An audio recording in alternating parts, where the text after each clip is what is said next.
ready to go there in Miami? You look great. It's been a long time coming. Yeah. I said before you're online, I know that the victory is important, but you're ready to make a real statement on Saturday. Yeah, that's the key to this fight. I want to go in there and I want to make a statement. I want to beat Gamboa worse than he's ever been beat before. You know, he's been in there with a lot of top guys, and he's given them the fight of their lives. So, the hardest fight, their hardest test. But to me, I want to go in there and, pitch a shutout. I want the world to know that I'm on a total different level, and I can't wait to do that on November 7th.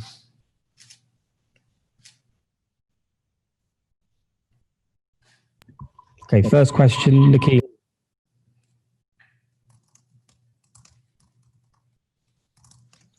Hello. Hi. Hi. My question is, after watching some of the previews and some of the coverage on Gamboa, do you feel like you're checked out, any challenges you're facing for Saturday night? Yeah, he's fast. He's strong. He's explosive. He comes to fight every single time. He doesn't lay down. He doesn't go out easy.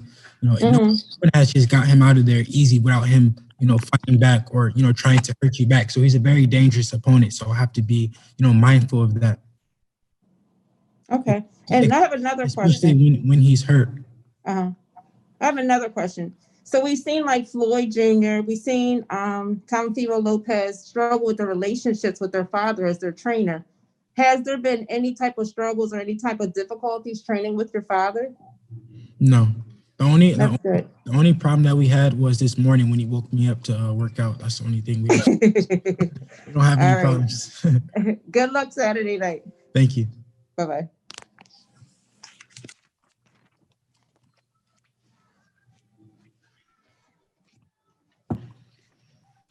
Hey, Devin, Rich. Is it for me? Rick was good. Hey, what's happening, brother? How you doing? Rollo Sports Media. I understand what you're saying is you want to be explosive more so this fight than any of your previous fights. Is it fair to say Eddie said he would like for you to wow all of the boxing media come Saturday night? Would it be fair to say a stoppage would definitely do that and make people say, wow? I mean, of course, a stoppage or knockout is the best way to win in boxing. That would be amazing if I would go in there and I knock Gamboa out, especially, if it happens early. But I know that Gamboa is a crafty opponent and he's not going to go out easy. He's going to fight to the finish. So I have to be mindful of that, like I said. But of course, I want to go in there and I want to make a statement. And whether it's a early stoppage, a late stoppage, or just a 12-round beatdown, I want to make a statement. Devin, you saw. He went mute. Okay, Jim, let's go. Yeah, Devin, you saw how resilient Gamboa was against Tank Davis, even with the injury. Are you trying to make a statement that this is a fit Gamboa, that you're going to put him to the sword early and really go for the kill? Yeah, that's definitely something I want to do. I want to, like I said, I want to show that, Gamboa won't have any success with me. He won't, he went in there, he landed big shots with Crawford, he landed big shots with Tank, but with Devin Haney, I don't want him to be able to have any type of success. Thanks, Devin. Say one more time. Thank you. Oh, thank you. Hi, Devin. Someone pass me that water over there. Hi, Devin. Cynthia. Hey, Cynthia, how you doing? Good. So I know that you watched the Teofimo fight. I know that you also had a FaceTime with him. Talk about what you saw in that fight. Do you find him dangerous? Because I know eventually you're going to want to fight for this whole WBC discrepancy. And what did you guys talk about on this Zoom or the FaceTime call? You guys touched it? I didn't really see it. You were going in and out, but you said, what did we talk about on FaceTime, me and Teofimo? Yeah, you and Teofimo, and what did you think of this fight? Performance. It was just a brief conversation. It wasn't nothing too much, but I'm not gonna say what exactly was said because we spoke like men, and it was after his fight, so I give him that type of that respect. What I can say is that we talked about it's a fight happening. He said go in there and look good against Gamboa, and I told him congrats. So that's what I can. Now, if you defend your WBC belt, I know that there's the Garcia and Campbell fight. The man that you should be fighting the mandatory on that, but Teofimo is a franchise. If you were able to choose, like, I know it's for the WBC supremacy, would you just be able to take that Teofimo fight if possible? Well, I'm not interested in winning a franchise title. That's not something that I really want to do. But I am willing to fight for the undisputed for all the belts against Teofimo. But for the franchise is not really something that I'm looking forward to or anything like that. All right, best of luck to you, Devin. Thank you, Cynthia.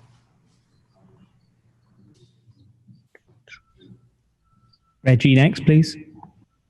Hey, how's it going, champ? Hey, how you doing? I'm good. Hey, credit to you and your father with what you chose to do with your career, the route that you've taken. I see you guys working social media quite a bit and, to promote yourself and what's going on with you. Just what's your thoughts on, we continue to hear comments, negative comments about the app and nobody pays attention to it. But it's kind of ironic because so many people follow the sport Monday through Friday on social media. But then when it comes to you guys fighting, it's this disconnect. So what's your reaction to that? At the end of the day, they can say what they want, but, after Devin Haney fights, people know the results. They know what happened. They're tuning in and they're watching. Whether they like it or not, they're gonna watch. Love to you Saturday, champ. Thank you so much. Hi, Ryan. Devin. Thank you for speaking to us today. How are you? Sorry, just one thing from me on that. There'll be a lot more people watching Devin Haney fight live this Saturday than there was watching Leo Santa Cruz against Tank Davis fight live last week. The question was actually in part to you, Eddie, so thanks. Hi, Devin. Thank you for your time today. Just one question from me. You've spoken before about, this eventual move up to 140 pounds. I was just wondering how you're feeling at 135 at this present time and how many fights you feel you have left at 135 as well. Honestly, my weight has been great this fight. Honestly, and I say this from really the bottom of my heart. If I had weight problems, I would tell you it's been hard, but this weight cut has been unbelievable. I think it was, just from a year being off during quarantine and, giving my body time to rest and recover. I feel great at 135 right now. It's so many big fights to be made. Who knows? Who knows what the future holds? Of course, I'm looking forward to going to 140 eventually, but it's so many big fights to be made at 135. I'm willing to stay here for a little bit longer. Thank you for your time, Devin. Best of luck. Thank you. Al Jones, please.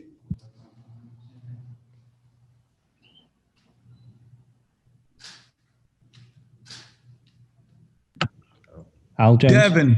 Yeah, speaking. Devin, how you doing, man? Al Jones from In the Ring. How you doing? Doing good. How you doing?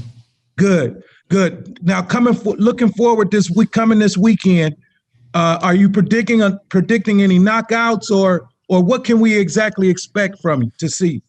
I'm not really into predicting the knockouts because I feel like knockouts, when you go looking for them, it makes it much harder for them to come. But I do predict a very dominant performance. Of course, I hope for a knockout. I want to go in there and I want to entertain the fans and go in there and knock Gambo out. If it happens, it happens. If it doesn't, it doesn't. But I'm gonna go in there and I'm gonna give it my all to entertain the people. KO Artist Sports next, please. Hey, Devin, how you doing, sir? I'm doing good. How you doing? Good, man. Just quickly, Teofimo said, kept kind of repeating in his post-fight that he'd love to fight, the two-time email champion. He said, what'd you feel about that? And have you gotten anything from the WBC as far as, what's going to happen with you two? Are they going to kind of make that fight happen? Or I don't know, have you heard anything regarding that situation? I mean, at the end of the day, he kept saying that he was willing to fight me because he knows that, that he gains from fighting me. It's something there. He knows that he doesn't feel right, without fighting me for, the real undisputed, everything, all the belts. He knows that he's not undisputed without fighting me. So that's all that just proved. Whether he can say email, whatever, he didn't get the email. Thank you, sir. Thank you. Devin Haney next. Here's Anthony. Hi, Devin. You okay? Just a quick question on the possible Teofimo Lopez fight. If that fight does get made, I mean, how do you see yourself winning that fight? Does he cause you any problems? I mean, you saw the win over Lomachenko. How do you see that fight going down? What kind of things would you be doing? I mean, every fight, you know, you go in there and you can watch, you can look, you can watch as much film as you want. But until you go in there and actually, you know, go in there with the fighter, you never know what type of, you know, problems they bring you, what type of style they have. So I wouldn't know, but I do know that I will be victorious against him. I'm not sure how the fight will play out as of right now, but I know that I see myself being victorious. Good stuff. Good luck. Thank you. Thank you. Danny Flexen, have you got one, mate? Hey, Devin, how you doing? How you doing? Yeah, good, thank you. I wanted to ask you just a quick question about the Lopez-Lomachenko fight. In that Top Rank and ESPN both seem to market the fight as undisputed, which hardcore fans will have known wasn't entirely accurate, but I think casual fans may have been fooled into thinking it was for all 4 major belts. What did you make of that, and were you at all offended by it? Yeah, I knew that the casual, it was the casual fans who believed it. I knew that the real hardcore boxing fans knew that it wasn't a real undisputed fight, and that's pretty much what the WBC said as well. That, you know, that it's not for an undisputed fight; it's for the franchise title. And at the end of the day, that is what it is. I knew that it really wasn't for an undisputed fight. So that's why you guys see me. All right, there, brother Devin. Like earlier this week, there was an interview through Ryan Garcia, and I really don't gain anything but Instagram followers fighting him, so that's fine. I'll move forward to, you know, the champions in the weight class. I would just like to say as well that Devin is actually the only of these 4 horsemen that people tend to make excuses about not fighting. You know, you listen to Ryan Garcia, no, I'm not. Why on earth? Why are you fighting Luke Campbell? Because the winner is mandatory for Devin Haney. Why on earth would you want to fight Luke Campbell to become mandatory to Devin Haney if you don't want to Devin Haney? I mean, he may just be bitter that he never got to work with him, and he knows he's the real deal. But Devin, you remember when we were at that press conference after the fight in Phoenix, and Bob was like, no, we're not interested in Haney against, against Lomachenko, etc., etc. So if Ryan Garcia doesn't look at Devin Haney and think that's the fight for early 2021, he should pull out the Luke Campbell fight immediately, because he's probably going to get beat in that anyway. Not gonna fight Devin Haney. My bad. Thanks, Eddie. Marcos, please. Hey, Devin, good to see you, man. Marcos was good. I'm good, man. Tired, stressed over this election here, as everybody is in the country. Yeah. Hey, piggybacking off of the last question that you had, I know when Eddie was speaking earlier, he had mentioned that more or less if you win this fight, you will be the mandatory to the winner between Luke and Ryan. How confident? It'll be my mandatory. Yeah. Yeah. Say that as well. Yeah. They'll be your mandatory. You know, clearly he feels that Luke is probably going to win that fight. In his opinion, Eddie does. But if Ryan does win, how confident are you that that is going to be the next fight? Or do you feel that that is not going to happen next, and it's going to kind of like maybe draw out a bit to drum in what, you know, promoters would say in the past, to marinate a fight like that? On our side, we would love to fight, but on his side, of course, you know, he said that he said that a fight with me bores him. He would rather fight a guy with power in both hands and some crazy nonsense that I never heard of. So it just shows you that, you know, he's not really willing to fight me, which is fine. We move on. A fight with Ryan Garcia is not the end of the world. Like I said, he has Instagram followers. I want to get belts. Cool. Just one last question, Devin. This is your first experience being out there under these conditions. I'm just kind of curious, you know, how have you been handling going through all the precautions and all the different things as compared to other fights before? I'm making the best out of it. I'm just happy that I passed my COVID test. Like that was the whole camp. I was just thinking like, oh my God, like I hope I pass this test. Hope I pass this test. Hope I pass this test. Because it would suck if you did a whole training camp and you did everything and then you get here finally here and then you don't pass. But I'm happy that my whole team passed. We all passed, and now I'm really ready to go. Now I know that the fight is on. Well, you just keep your fingers crossed. Right, that Gamboa is negative. Eddie would know. Thank you, Devin. Appreciate it. Thank you. Ellie, set back, please. What's up, Devin? How you feeling? Ellie, I'm feeling good. How you doing? I'm doing great. So Eddie said something very interesting a few minutes ago before you were live. He said that you chose the WBC route because you were confident you would beat Loma and you wanted that fight. So how would a fight with you and Loma look? I mean, I'm not sure exactly how it would look. I know I will be victorious, and I've been saying it since, for a while now. But it's like, if Loma was the one to fight me now, it would be like, dude, you for a whole year, he acted like I didn't even exist. He wouldn't even say my name. He wouldn't even say anything. He wouldn't even think about me. So now it's like, oh, you want to fight now? It would be crazy to me. Now we're moving forward to Teofimo. The fight with Teofimo makes all the sense in the world for the real Undisputed. And yeah. Have you ever sparred Teofimo? Because I know you sparred Tank. Yeah, me and Teofimo sparred twice. What did you take from that experience? Well, we sparred one time at just one gym in Vegas. We sparred twice, and it was a boxing lesson. That's all I can say. At the end of the day, I went in there and boxed his socks off. Okay, thank you. Ames next, please.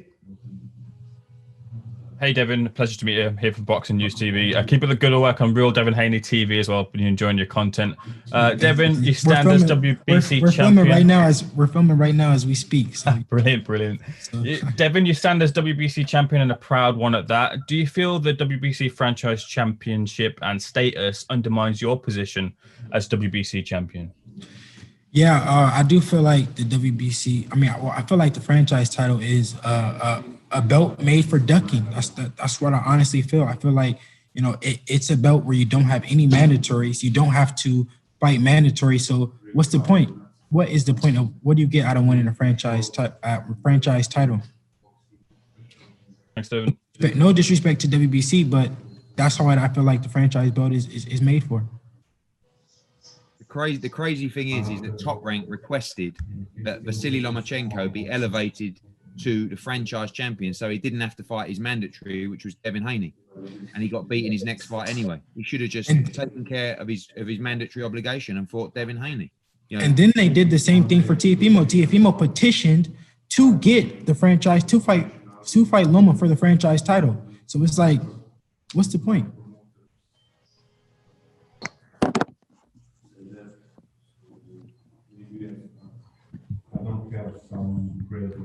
Sorry, guys, that's my fault there. I was just saying hello to Filip Ergovic. Let's have Crystal next, please. Hi. What I wanted to ask you is, I liked what you said about rest and relaxation as far as, so maybe the shoulder, it helped you out. I think athletes, we all have the problem of never resting enough. But with the COVID, all of this, tell us a little bit about your camp, your father, Bill, what does he have to say? And was Zab Judah, your godfather, anybody there? Or could you go into a little bit of depth about all your training? Yeah, during quarantine, it just was, we were training at my house. Me and my dad, we built a gym at my house, and that was like the beginning. Because like in the middle of quarantine, it was when I was like fully recovered. I was able to train and everything like that. So then that's how we started training, and then we did that for a couple weeks or whatever. Then that's when we went to the boxing gym. My whole camp was in Vegas this time. Normally I go to Snack and go train with Victor Conte and the whole Snack family. But this time, me and my dad did training all at home in Vegas. Okay. And just his thoughts on Gamboa, who is an excellent fighter. I think Gamboa is an excellent fighter, and I think a lot of people are sleeping on him. I think that, a lot of people are sleeping on him, that they forget that he went in there and he was Tank's toughest test. He put up a better fight than Leo Santa Cruz did, and everyone is praising Leo Santa Cruz. No disrespect to him. He did go in there and put up a good fight, but Gamboa put up a better fight with a torn Achilles. So you cannot go in there and think that Gamboa is a slouch or someone who's washed up. He went in there and he hurt him with a torn Achilles. So I cannot sleep on him. I know that he's going to come to fight. Thank you. Thank you. And the final question for Devin. Thanks so much, Devin, for doing this. The final question is from Eric Woodward. Hey, what's up, Devin? How you doing, man? I'm good. How you doing? This is Eric Woodward from ESPN, man. I got a chance to catch up with you and your dad yesterday. We talked a little bit about that shoulder injury, man. How long was that process of healing your shoulder and like before you were able to actually do any training? And like just that year off, man, can you go into that? Like just how much did that motivate you that year off? I want to say about maybe like 4 to 5 months of just like of nothing, of doing nothing, just like probably maybe like run from time to time. Because at first I couldn't even run because they were saying like, you can't run with your shoulder like that. But I needed it, honestly. I was fighting so much. I was training so hard. I'm a workhorse and I never stopped. So I felt like I finally, needed the break, and it gave me time to rest and recover. And now I'm here and I'm able to put my all into this fight because I know that I had time to recover, I had time to rest, I had time to have fun, I had time to, do other things. And so now this camp, I was able to give my all and know that, that I put my all into it, and I feel great. Thank you. Great. Thank you so much, guys. Thank you so much, Devin. Devin's got to move next door and do some stuff with DAZN. Thank you, Jim. Thank you, guys. Thank you, everyone.